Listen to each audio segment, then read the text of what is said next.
أعوذ بالله من الشيطان الرجيم. بسم الله الرحمن الرحيم. يا أيها الناس إن كنتم في ريب من البعث فإنا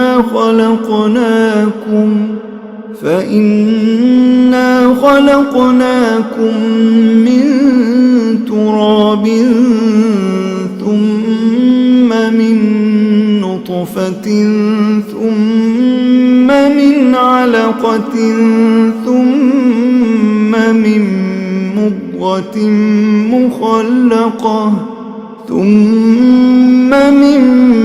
مضغة مخلقة وغير مخلقة لنبين لكم ونقر في الأرحام ما نشاء إلى أجل مسمى ثم نخرجكم طفلا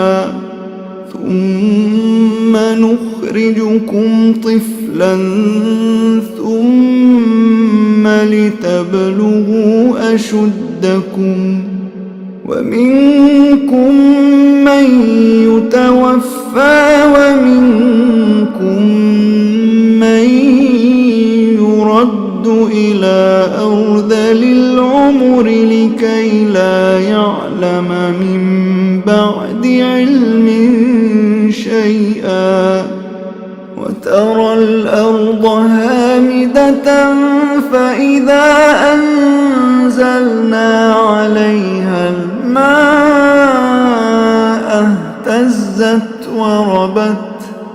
اهتزت وربت وأنبتت من كل زوج بهيج. السلام عليكم ورحمة الله وبركاته. ഖുർആൻ പദം 1064 ദിവസത്തിലേക്ക് എല്ലാവരെയും ഹാർദമായി സ്വാഗതം ചെയ്യുന്നു. സൂറത്തുൽ ഹജ്ജിലെ 5-ാമത്തെ ആയത്താണ് ഇന്ന് പഠന വിധേയമാക്കുന്നത്. ക്ലാസ് ആരംഭിക്കുന്നതിനായി ആദരണീയനായ ഡോക്ടർ AI വിലായത്തുള്ള സാഹിബിനെ ക്ഷണിക്കുന്നു. അസ്സലാമു അലൈക്കും വറഹ്മത്തുള്ളാഹി വബറകാതുഹു. അഊദു ബില്ലാഹി മിനശ് ശൈത്വാനിർ റജീം. ബിസ്മില്ലാഹിർ റഹ്മാനിർ റഹീം. യാ അയ്യുഹൻ നാസു ഇൻ കുൻതും ഫീ റൈബിൻ മിനൽ ബഅത്ത് فإنا خلقناكم من تراب ثم من نطفة ثم من علقة ثم من مضغة مخلقة وغير مخلقة لنبين لكم ونقر في الأرحام ما نشاء إلى أجل مسمى ثم نخرجكم طفلا ثم لتبلغوا أشدكم ومنكم من يتوفى ومنكم من يرد إلى أرذل العمر لكي لا يعلم من بعد علم شيئا وترى الأرض هامدة فإذا أنزلنا عليها الماء اهتزت وربت وأنبتت من كل زوج بهيج ذلك بأن الله هو الحق وأنه يحيي الموتى وأنه على كل شيء قدير وأن الساعة آتية لا ريب فيها وأن الله يبعث من في القبور صدق الله العلي العظيم. സൂറത്തുൽ ഹജ്ജിലെ 5 മുതൽ 7 വരെയുള്ള ആയത്തുകളാണ് ഞാൻ നിങ്ങളെ കേൾപ്പിച്ചിട്ടുള്ളത്.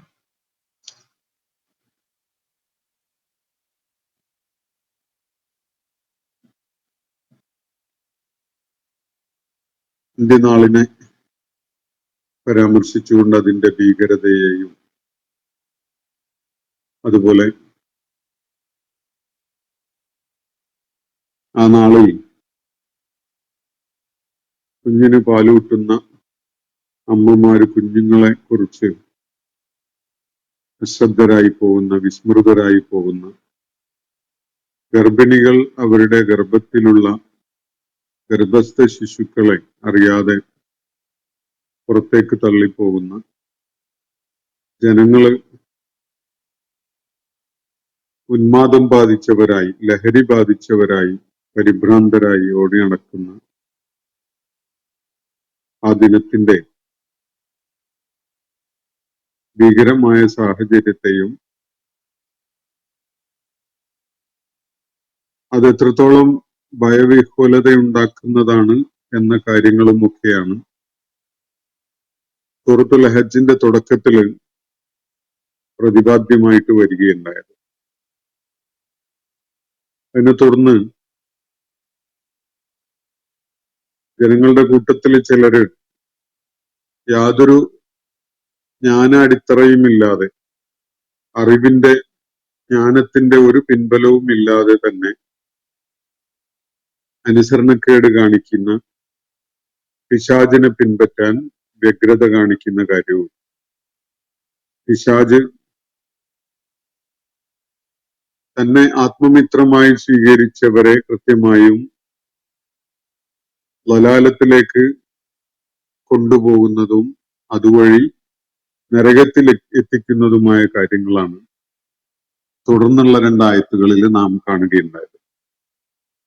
അതിനെ തുടർന്ന് ഈ ആളുകൾ അല്ലാഹു അല്ലാത്ത, അവര് പല പേരും വിട്ട് വിളിക്കുന്ന ശക്തികളെയോ ആളുകളെയോ പ്രതീകങ്ങളെയോ ഒക്കെ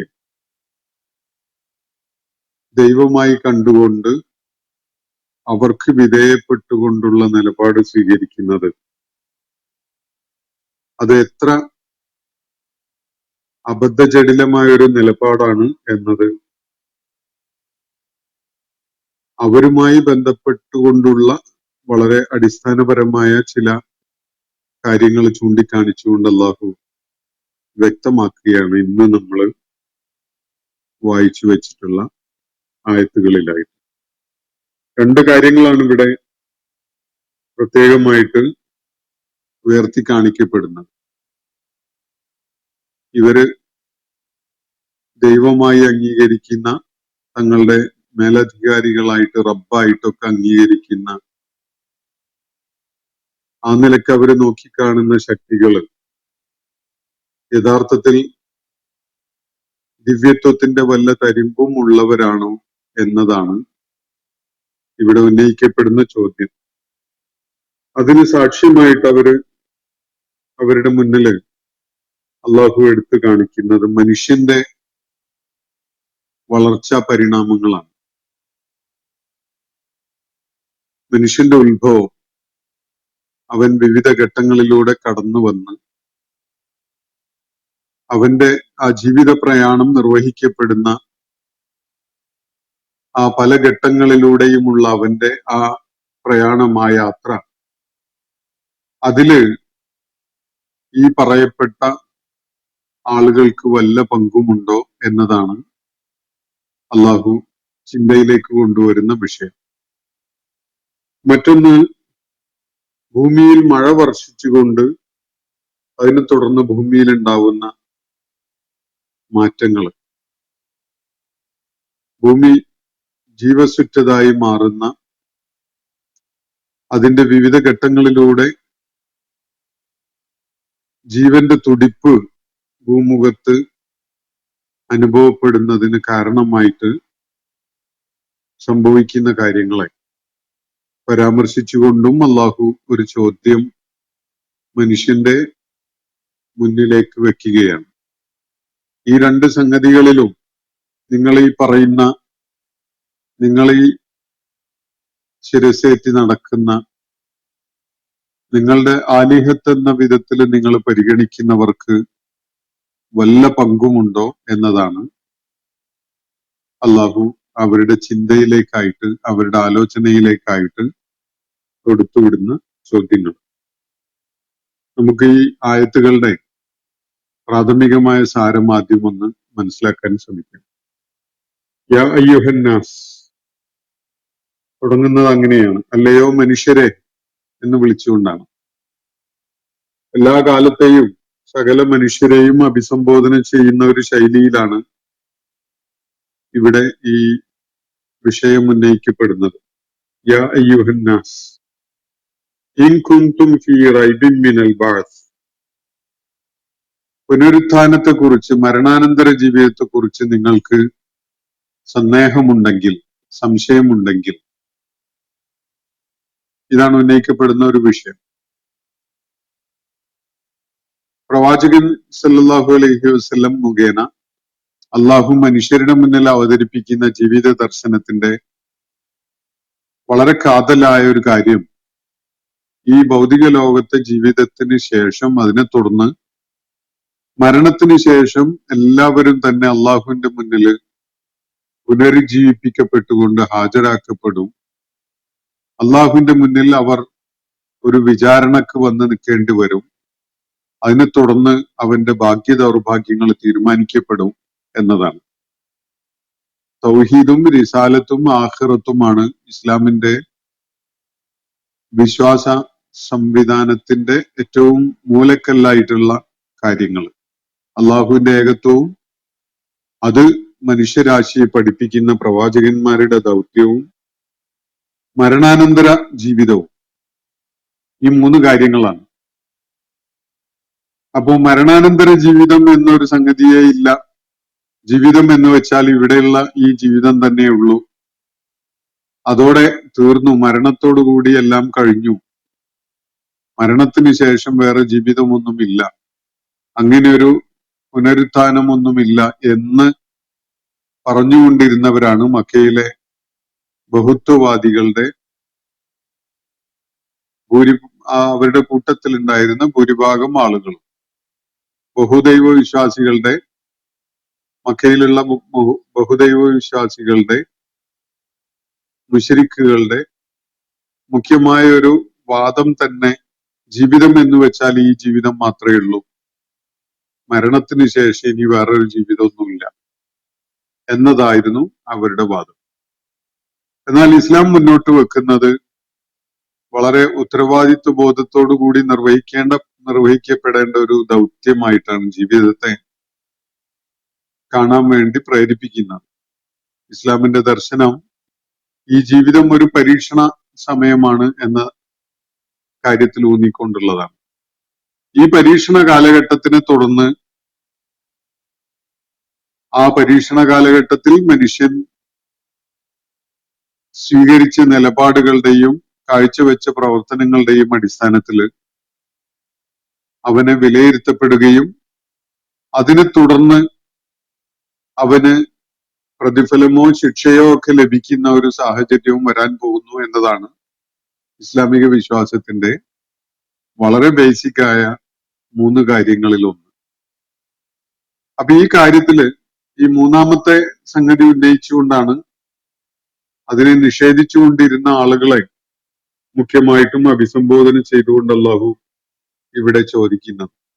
യാ അയ്യുഹന്നാസ്, ജനങ്ങളെ, ഇൻ കുൻതും ഫീ റൈബിൻ മിനൽ ബഅസ്, ബഅസിൽ നിങ്ങൾക്ക് സന്ദേഹമാണുള്ളതെങ്കിൽ, പുനരുജ്ജീവിപ്പിക്കപ്പെടുന്നു, പുനരുത്ഥാനമുണ്ട്, പാരത്രിക ജീവിതമുണ്ട്, മരണാനന്തരം ഒരു ജീവിതം മനുഷ്യനുണ്ട് എന്ന കാര്യത്തില്, പുനരുജ്ജീവിപ്പിക്കപ്പെടും എന്ന വിഷയത്തിൽ നിങ്ങൾക്ക് സന്ദേഹമുണ്ടെങ്കിൽ, നിങ്ങൾക്ക് വല്ല സംശയവും ഉണ്ടെങ്കിൽ, നിങ്ങൾ ഈ കാര്യങ്ങൾ പരിഗണിച്ചു നോക്കൂ, നിങ്ങൾ മനസ്സിലാക്കിക്കോളൂ.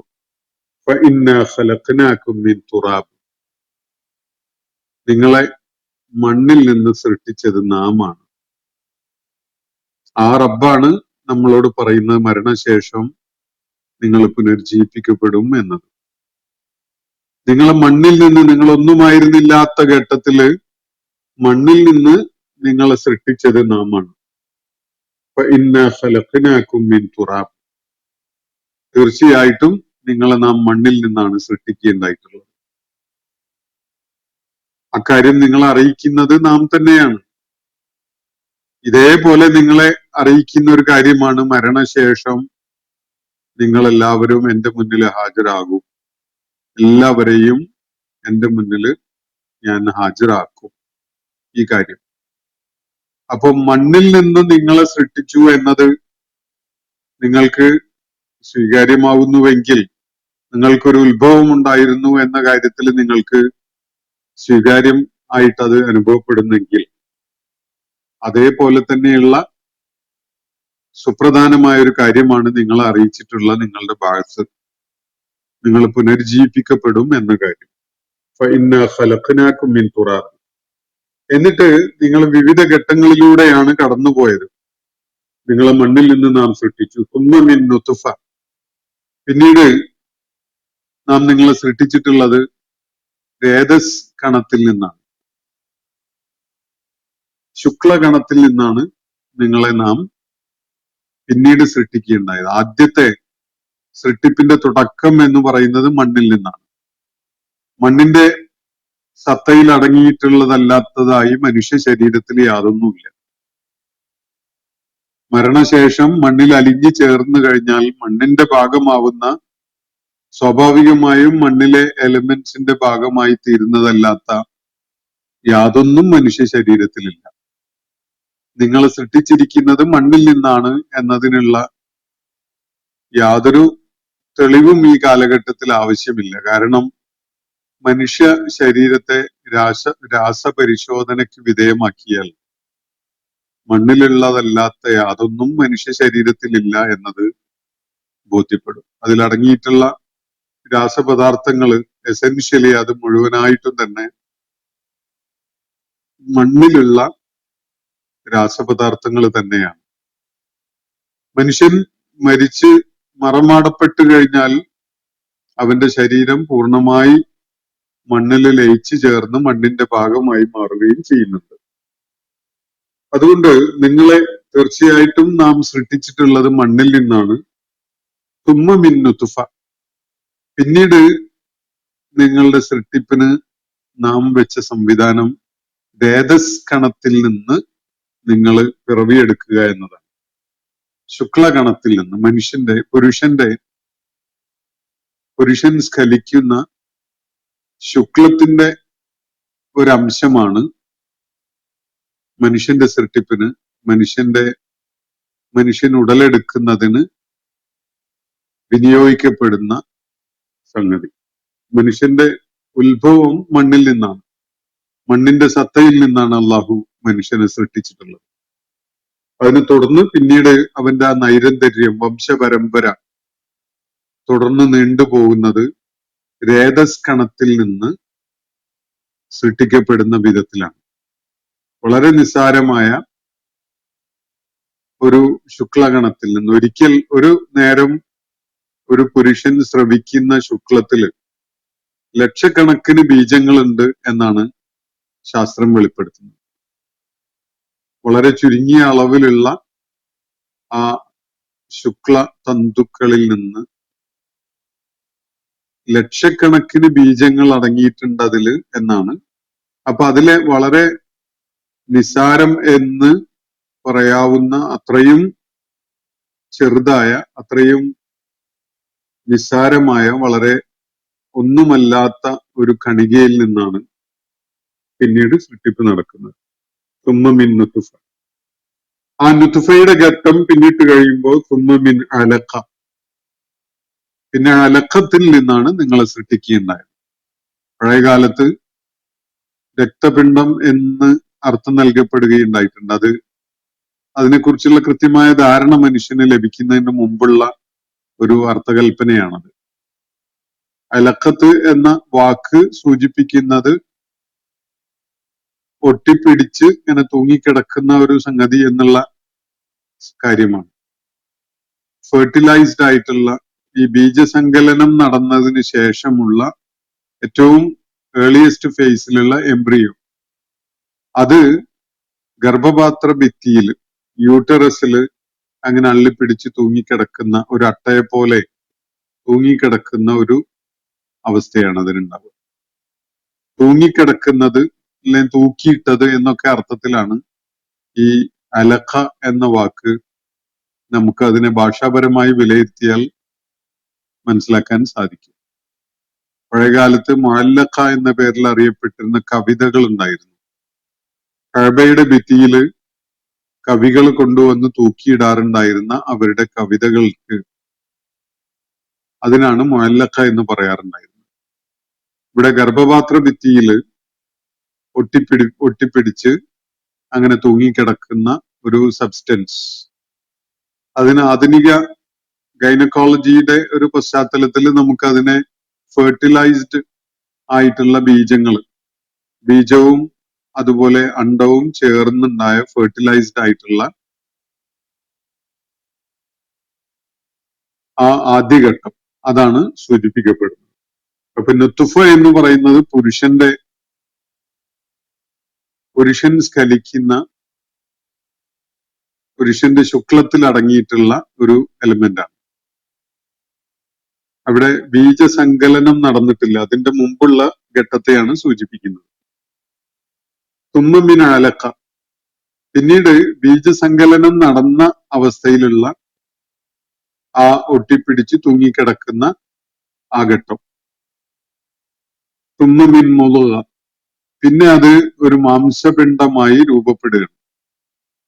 ആ മാംസപിണ്ഡമായി രൂപപ്പെടുമ്പോ അതിന് മുഖല്ലഖത്തിൻ വൈരി മുഖല്ലഖത്തിൻ, രണ്ട് ഘട്ടങ്ങളുണ്ട്. അതിനൊരു രൂപഘടന ആയി വന്ന ഒരവസ്ഥയും അതിന്റെ മുമ്പുള്ള രൂപഘടന ആവാത്ത ഒരവസ്ഥയും ഉണ്ട്. മനുഷ്യന്റെ ശരീരഘടനയോട് സാദൃശ്യം നേടിയിട്ടുള്ള ഒരു മാംസക്കട്ടയായ ഒരവസ്ഥയുണ്ട്. ആ ഘട്ടം എത്തുന്നതിന്റെ മുമ്പ് വെറും ഒരു മാംസക്കട്ടയുടെ ഒരു ഫോമിൽ മാത്രമായിട്ടുള്ള അവസ്ഥയും ഉണ്ട്. മുഖല്ലഖത്ത് എന്ന് പറഞ്ഞാൽ രൂപഘടന നൽകപ്പെട്ടത് എന്നാണ് അർത്ഥം. വയറു മുഖല്ലഖ എന്ന് പറഞ്ഞാൽ രൂപഘടന നൽകപ്പെടാത്തത്. രണ്ടവസ്ഥകളും ഉണ്ട്. തുടക്കത്തില് അതിന് പ്രത്യേകിച്ച് ഷെയ്പ്പൊന്നും മനുഷ്യനുമായിട്ട് അല്ലെ മനുഷ്യന്റെ ഒരു കുഞ്ഞിനോട് സാദൃശ്യമുള്ള രൂപമൊന്നും ഉണ്ടാവില്ല. വെറും ഒരു മാംസപിണ്ഡത്തിന്റെ ഒരു അവസ്ഥയേ ഉണ്ടാവുള്ളൂ. അത് ക്രമേണ ഒരു രൂപഘടന ഉള്ള ഒരു മാംസപിണ്ഡമായിട്ട് മാറുകയാണ്. അപ്പോ ഇതാണ് അടുത്ത ഘട്ടം. മുളുകത്തിൻ മുഖല്ലഖത്തിൻ വഗൈരി മുഖല്ലഖത്തിൻ. എന്തിനാണ് ഈ കാര്യങ്ങളൊക്കെ നാം വിവരിച്ചു തരുന്നത്? ലിനുബയ്യിന ലക്കും, നിങ്ങൾക്ക് കാര്യങ്ങള് വ്യക്തതയുള്ള വിധത്തിൽ മനസ്സിലാകുന്നതിന് വേണ്ടിയാണ്. മനുഷ്യൻ പിറവിയെടുക്കുന്നതിന്റെ വിവിധ ഘട്ടങ്ങളാണ് അള്ളാഹുവിടെ പറഞ്ഞു തരുന്നത്. ഇത് പറഞ്ഞു തരുന്നത് ഈ പ്രക്രിയയിൽ നിങ്ങളിപ്പോ തലയിലേറ്റി നടക്കുന്ന നിങ്ങളുടെ സോക്കോൾഡ് ദൈവങ്ങളുണ്ടല്ലോ, അവയ്ക്കൊക്കെ വല്ല പങ്കുണ്ടോ എന്ന് നിങ്ങൾ നോക്കാൻ വേണ്ടിയാണ്. ഇത് നാമാണ് ചെയ്യുന്നത്. നിങ്ങളെ മണ്ണിൽ നിന്ന് സൃഷ്ടിച്ചത്, പിന്നീട് ഒരു ശുക്ലഗണത്തിൽ നിന്ന് നിങ്ങൾ രൂപമെടുക്കുന്നത്, പിന്നീട് നിങ്ങൾ ഒരു അണ്ടവുമായി ചേർന്ന് ഒരു ബീജസങ്കലനം നടന്ന ഒരവസ്ഥയിലേക്ക് പരിവർത്തിതമാകുന്നത്, തുടർന്നൊരു മാംസപിണ്ഡം, രൂപഘടനയൊന്നും ഇല്ലാത്തൊരു മാംസപിണ്ഡമാവുന്നത്, പിന്നെ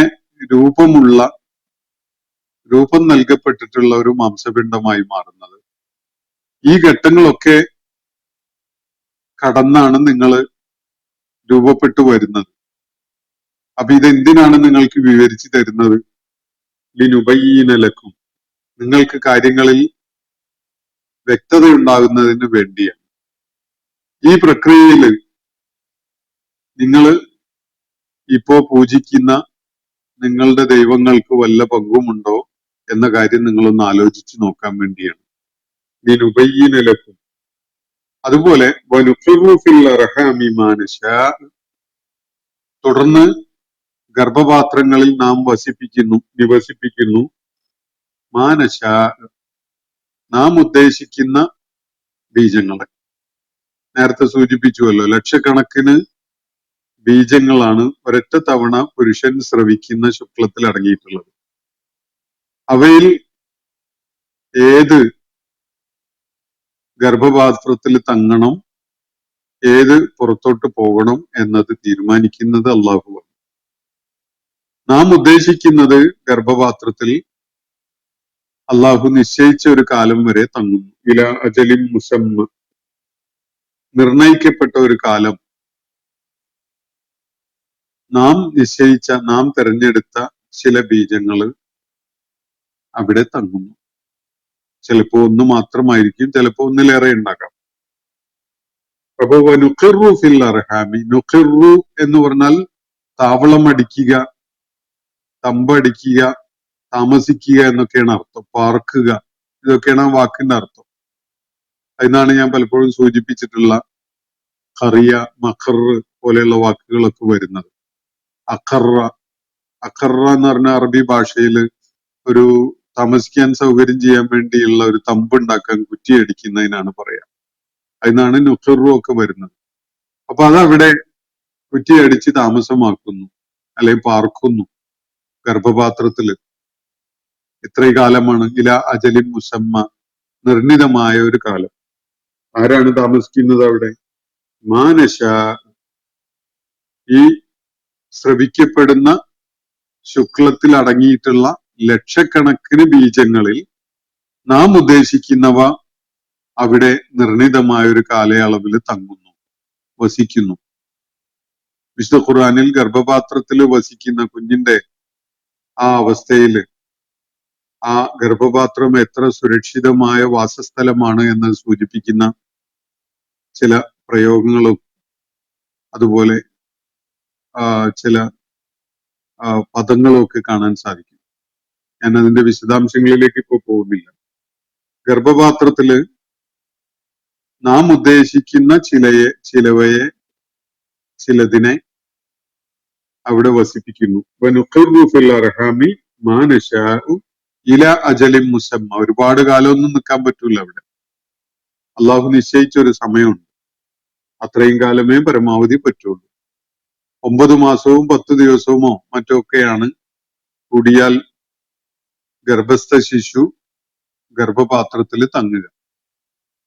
ഇല അജലിൻ മുസമ്മ എന്നാണ് അള്ളാഹു ഇവിടെ പറഞ്ഞിരിക്കുന്നത്. അള്ളാഹു നിശ്ചയിച്ച ഒരു നിർണിതമായ ഒരു കാലം, അത്രയും കാലം മാത്രമാണ് നാം ഉദ്ദേശിക്കുന്ന ആ ബീജങ്ങൾക്ക് അവിടെ തങ്ങാൻ സാധിക്കുക. തുമ്മനുഖ്രിജുക്കും തിഫ്ല, അതിനുശേഷം നാം നിങ്ങളെ ഒരു ശിശുവായിട്ട് പുറത്തു കൊണ്ടുവരുന്നു. സുമ്മനുഖ്രിജുക്കും, പിന്നീട് നാം നിങ്ങളെ പുറത്തു കൊണ്ടുവരുന്നു. തിഫ്ല, ഒരു തിഫ്ലായിട്ട്. തിഫിൽ എന്ന് പറഞ്ഞാൽ ഒരു പിഞ്ചു പൈതൽ എന്നാണ് അർത്ഥം. ഒരു ശിശു പ്രസവിച്ച് പുറത്തു വരുന്ന ആ അവസ്ഥയിലുള്ള ഏറ്റവും ഏർലി ഫേസിലുള്ള ശൈശവമാണ് സൂചിപ്പിക്കപ്പെടുന്നത്. അപ്പൊ നിങ്ങളെ ഒരു തുഫിലായിട്ട്, ഒരു പിഞ്ചു പൈതലായിട്ട് നാം പുറത്തു കൊണ്ടുവരുന്നു. എന്നിട്ടോ തുമ്മലി തബ്ലുഹു അശുദ്ധക്കും, പിന്നീട് നാം നിങ്ങൾക്ക് വേണ്ട എല്ലാ ഒരുക്കങ്ങളും പരിചരണങ്ങളും നൽകുന്നു. എന്തിനു വേണ്ടിയാണ്? ലി തബ്ലുഹു അശുദ്ധക്കും, നിങ്ങൾ നിങ്ങളുടെ വളർച്ചയുടെ ആ ഉച്ചി പ്രാപിക്കുന്നതിന് വേണ്ടി. നിങ്ങൾ വളർന്ന് വലുതായി യോഗ്യനായി ഒരു യുവാവായി മാറുന്നത് വരേക്ക് നാം നിങ്ങൾക്ക് വേണ്ട പരിചരണങ്ങളും സംരക്ഷണവും ഒക്കെ നൽകുന്നു. ഇപ്പൊ മനുഷ്യന്റെ ഏത് ജീവജാലങ്ങൾക്കും വളർച്ചയുടെ ഒരു ക്ലൈമാക്റ്റിക് പോയിന്റ് ഉണ്ട്. മനുഷ്യന്റെ കാര്യത്തിലും അങ്ങനെ തന്നെയാണ്. ഘട്ടം ഘട്ടമായി വളർന്ന് മനുഷ്യൻ വളർച്ചയുടെ ഒരു പൂർണ്ണത പ്രാപിക്കുന്ന, ഒരു ഫിസിക്കലി മെച്യൂർ ആവുന്ന, അല്ലെങ്കിൽ ഫുള്ളി ഗ്രോൺ ആവുന്ന ഒരു ഫേസിലേക്ക് എത്തും. ആ ഘട്ടം വരെ അള്ളാഹു നമുക്ക് അതിനാവശ്യമായ ആ പിഞ്ചു പൈതലിന് വളർന്ന് ആ പൂർണ്ണ വളർച്ചയിലേക്ക് എത്താൻ ആവശ്യമായിട്ടുള്ള സകല സംവിധാനങ്ങളും ഒരുക്കി വെച്ചിട്ടുണ്ട്. മാതാവിന്റെ അമ്മിഞ്ഞപ്പാലും മുതൽ ഒരു കുഞ്ഞിന്റെ വളർച്ചക്ക് പ്രയോജനകരമായി മാറുന്ന ഒത്തിരി കാര്യങ്ങളെ നമുക്ക് അള്ളാഹു സജ്ജീകരിച്ചു വെച്ചിട്ടുള്ളതായിട്ട് കാണാൻ സാധിക്കും. വളരെ പ്രയാസമുള്ള ഒരു കാര്യമാണ് ഒരു കുഞ്ഞിനെ വളർത്തി വലുതാക്കുക എന്നത്, കുഞ്ഞിനെ പാലൂട്ടുക എന്നത്. അതിന്റെ പ്രാഥമികമായ ഘട്ടത്തിലുള്ള പരിചരണങ്ങൾ ചെയ്യുക എന്നുള്ളത്. പക്ഷെ എത്ര സ്നേഹത്തോടും കരുതലോടും ചേർത്ത് പിടിക്കുന്ന വിധത്തിലുമാണ് ഓരോ കുഞ്ഞിനെയും അതിന്റെ മാതാവ് പരിചരിക്കുന്നത് നമ്മൾ കാണുന്നത്. മറ്റുള്ളവർക്ക് ഒരു പക്ഷേ അതില് അറപ്പുളവാക്കുന്ന പലതും ഉണ്ടാകാം, അല്ലെങ്കിൽ അതിനു വേണ്ടി ഒന്ന് ഒഴിഞ്ഞിരിക്കാൻ എനിക്ക് പറ്റൂല എന്ന് തോന്നുന്ന നിലപാടെടുക്കുന്ന ആളുകളൊക്കെ ഉണ്ടാകാം. പക്ഷെ ഒരു കുഞ്ഞു തന്നെ വേണ്ട എന്ന് ഇത്തരം കാരണങ്ങളാൽ തീരുമാനിച്ച ഒരു സ്ത്രീ, ഒരു യുവതി വിവാഹം കഴിഞ്ഞ് അവരുടെ ആ നിലപാടിൽ വലിയ മാറ്റം ഉണ്ടായി. ഒരു കുഞ്ഞിനു വേണ്ടി ആഗ്രഹിക്കുകയും കുഞ്ഞിനെ കെയർ ചെയ്യാൻ വേണ്ടിയുള്ള അവർക്ക് ആ കുഞ്ഞ് ഉണ്ടായി വന്ന് അതിനെ സംരക്ഷിച്ച് അതിന് സ്നേഹവും ലാളനയും കൊടുത്തു വളർത്താനുള്ള ഉത്കടമായ ആഗ്രഹം ഉണ്ടായി വന്നതിനെയും കുറിച്ച് സമീപകാലത്ത് ഒരു കുറിപ്പ് വായിക്കാൻ അവസരമുണ്ടായി. വളർന്നു വന്ന വലിയ മിടുക്കിയായി നല്ല സുന്ദരിയും ആരോഗ്യവതിയും ഒക്കെ ആയി മാറിയ ഘട്ടത്തില് അതൊക്കെ നശിപ്പിച്ചു കളയുന്ന വിധത്തിലുള്ള ഒരു മാതൃത്വത്തിന്റെ പ്രക്രിയയിലേക്ക് പോകേണ്ട എന്ന് തീരുമാനിച്ച ആളായിരുന്നു. ആ സ്ത്രീയാണ്, ആ യുവതിയാണ് അവരുടെ മനോഘടന തന്നെ, നിലപാട് തന്നെ പൂർണ്ണമായി മാറിയിട്ട് മാതൃത്വത്തിനു വേണ്ടി വെമ്പലുള്ള ഒരു സ്ത്രീയായിട്ട് മാറുന്നത്. ആരാണ് ഈ പരിവർത്തനം ഉണ്ടാക്കിയത്? ആ പെൺകുട്ടി അല്ലെങ്കിൽ ആ യുവതി കരുതുന്നുണ്ടാവും അത് ഞാൻ സ്വയം എന്റെ നിലപാട് മാറ്റിയതാണെന്നുള്ളത്. ഒരു കുഞ്ഞിനെ പരിചരിക്കാൻ, അതിൽ വലിയ ആനന്ദം കണ്ടെത്താൻ പെണ്ണിന് മനസ്സ് പാകപ്പെടുത്തുന്നത് യഥാർത്ഥത്തില് അള്ളാഹുവാണ്. അതുകൊണ്ടാണ് ആ ഘട്ടം എത്തുമ്പോൾ അവരിൽ ആ വിധത്തിലുള്ള പരിവർത്തനം ഉണ്ടാവുന്നത്. ഇതൊക്കെ നമ്മൾ ചെയ്യുന്നതാണ് എന്ന് സങ്കല്പിക്കുന്ന പലർക്കും ഇക്കാര്യത്തിൽ വലിയ തെറ്റാണ് പറ്റുന്നത്. ജന്മവാസനകള് അള്ളാഹു നൽകിയിട്ടുള്ളതാണ്. സ്ത്രീക്ക് സ്ത്രീയുടേതായ ജന്മവാസന അള്ളാഹു നൽകിയിട്ടുണ്ട്. അത് അള്ളാഹുവിന്റെ സംവിധാനം പ്രാവർത്തികമാവുന്നതിന്റെ പ്രകടമായ ഒരു ലക്ഷണമാണ്. ചോദ്യം വീണ്ടും നമ്മളെ മനസ്സിലേക്ക് കൊണ്ടുവരേണ്ടതുണ്ട്. ഈ പ്രക്രിയയിലൊക്കെ നിങ്ങളുടെ ഈ ദൈവങ്ങൾക്ക് വല്ല പങ്കുണ്ടോ കൂട്ടരെ എന്നതാണ് ചോദ്യം. നിങ്ങളിപ്പോ തലയിലേറ്റി നടക്കുന്ന ഈ വിഗ്രഹങ്ങൾക്കും ആൾ ദൈവങ്ങൾക്കും ദൈവങ്ങളും ഒക്കെ ഉണ്ടല്ലോ പലരും, ഇവർക്കൊക്കെ വല്ല പങ്കും ഒരു സ്ത്രീയുടെ മനസ്സിൽ കുഞ്ഞിനോട് വലിയ സ്നേഹവും ലാളനയും വാത്സല്യവും ഒക്കെ ഉണ്ടാക്കുന്നതിലുണ്ടോ? അവരാണോ ആ സ്ത്രീയുടെ മനസ്സിനെ ആ വിധത്തിൽ പാകപ്പെടുത്തി എടുത്തിട്ടുള്ളത്? അപ്പോ അള്ളാഹു കൂടെ പറയുന്നത്, നാം ഇത് നിങ്ങൾക്ക് വിവരിച്ചു തരുന്നത് എന്തിനു വേണ്ടിയാണ്?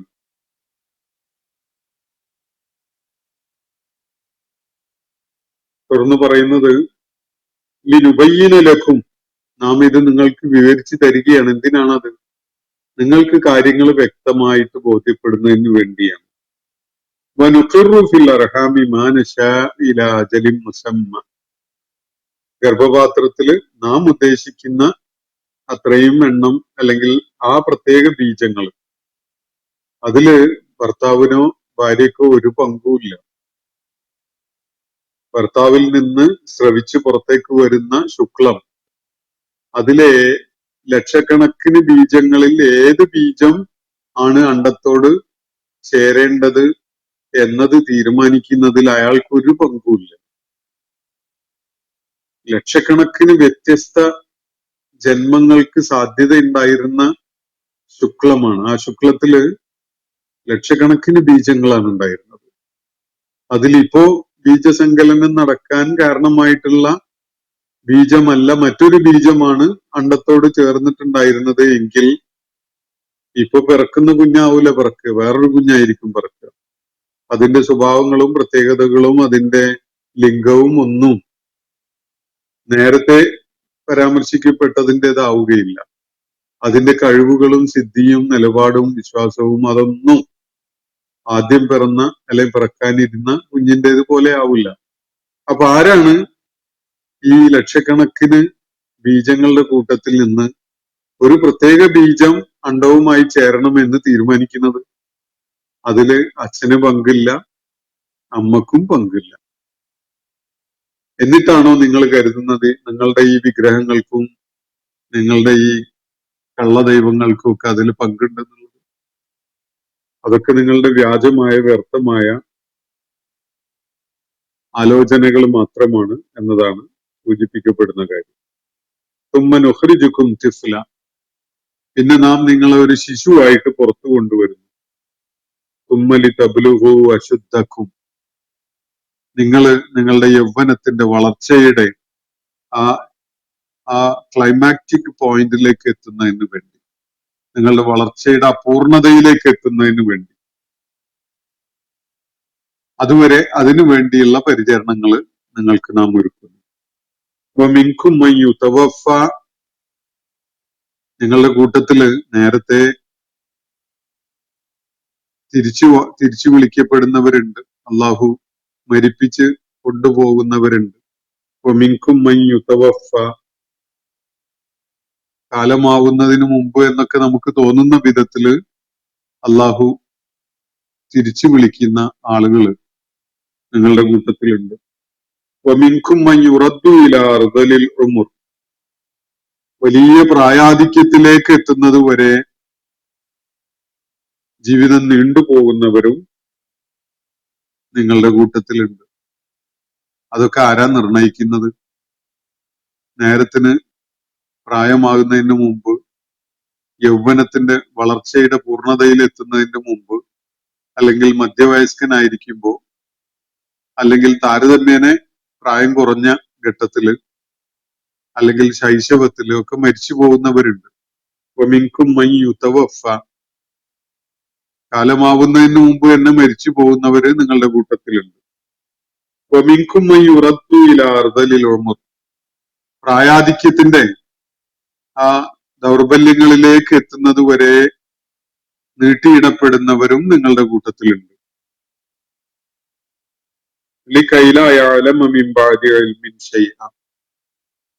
അറിവുള്ളവരായി മാറിയതിനു ശേഷം ഒന്നും അറിയാത്തവനായി മാറുന്നത് വരെ ചിലപ്പോ ജീവിതം നീണ്ടുപോകും.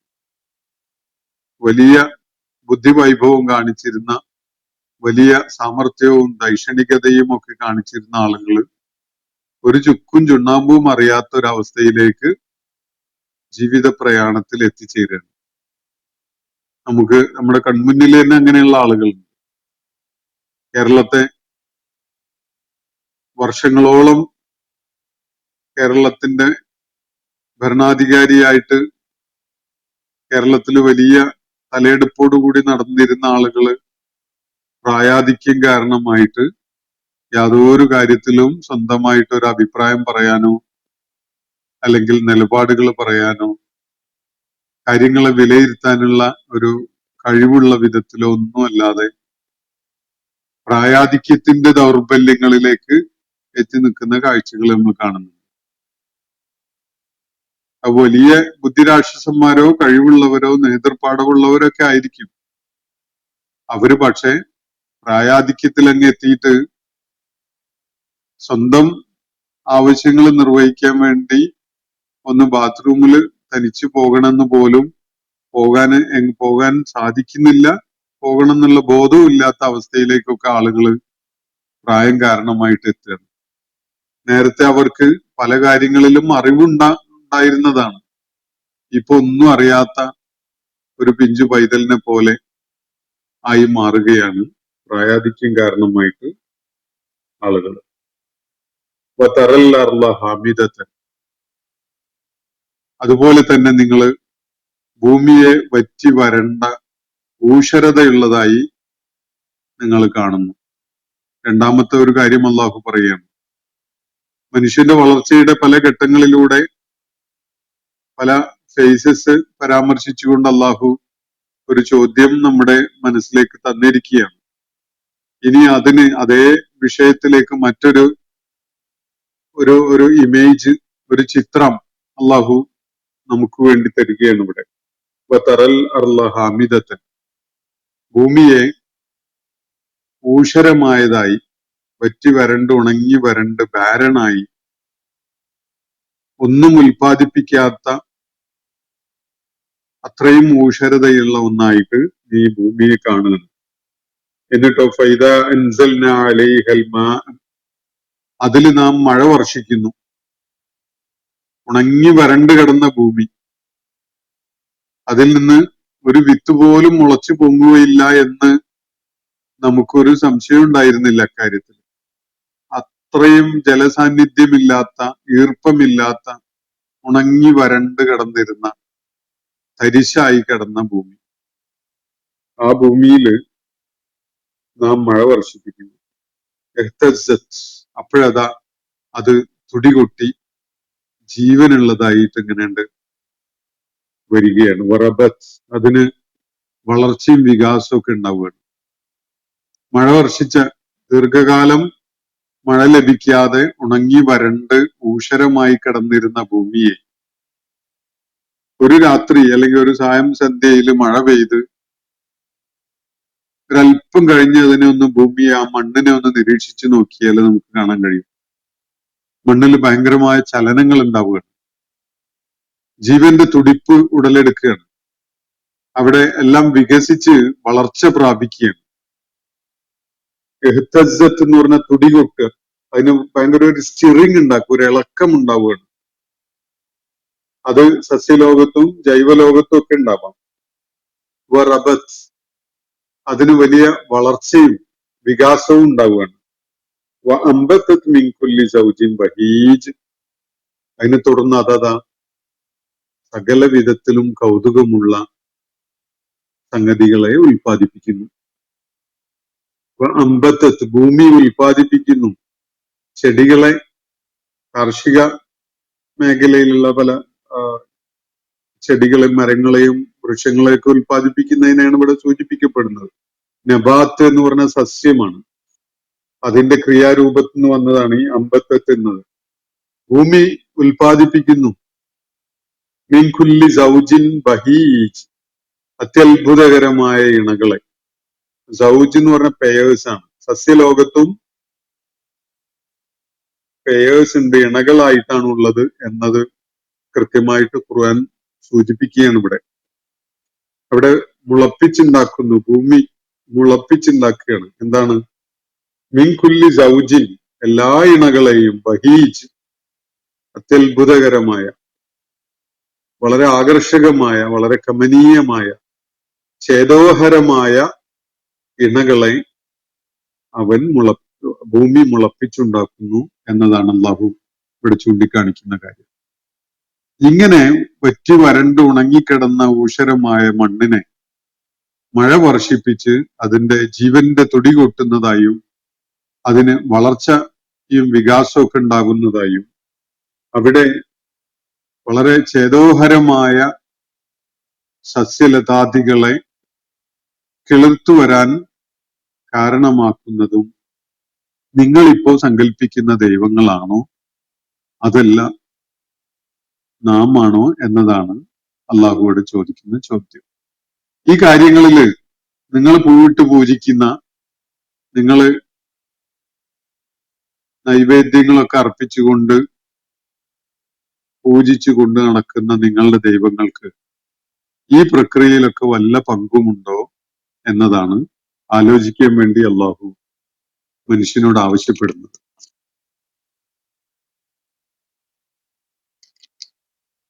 ഇന്നത്തെ സെഷൻ ഞാനിവിടെ അവസാനിപ്പിക്കുകയാണ്. ഞാൻ വായിച്ചു വെച്ച 2 ആയത്തുകൾ കൂടി ഉണ്ടായിരുന്നെങ്കിലും വളരെ കൂടുതൽ സമയം എടുക്കുകയാണ്. അത് ദൈർഘ്യമായ ആയത്തായതുകൊണ്ട് ഞാനിവിടെ അവസാനിപ്പിക്കുകയാണ്. അപ്പൊ ഇന്ന് നമ്മൾ പഠന വിധേയമാക്കിയിട്ടുള്ളത് സൂറത്തുൽ ഹജ്ജിലെ 5-ാമത്തെ ആയത്ത് മാത്രമാണ്. അള്ളാഹു നമ്മെ എല്ലാവരെയും അനുഗ്രഹിക്കുമാറാവട്ടെ. വാഖിർ ദഅവാന അനിൽ ഹംദുലില്ലാഹി റബ്ബിൽ ആലമീൻ. അസ്സലാമു അലൈക്കും വറഹ്മത്തുള്ളാഹി വബറകാതുഹു. ഇന്നത്തെ ഖുർആൻ പദം ഇവിടെ സമാപിക്കുന്നു. ഖുർആൻ പഠനത്തിൽ പങ്കെടുത്ത എല്ലാവർക്കും അള്ളാഹു അർഹമായ പ്രതിഫലം നൽകി അനുഗ്രഹിക്കട്ടെ. വആഖിർ ദഅവാന അനിൽ ഹംദുലില്ലാഹി റബ്ബിൽ ആലമീൻ. അസ്സലാമു അലൈക്കും വറഹ്മത്തുള്ളാഹി വബറകാതുഹു.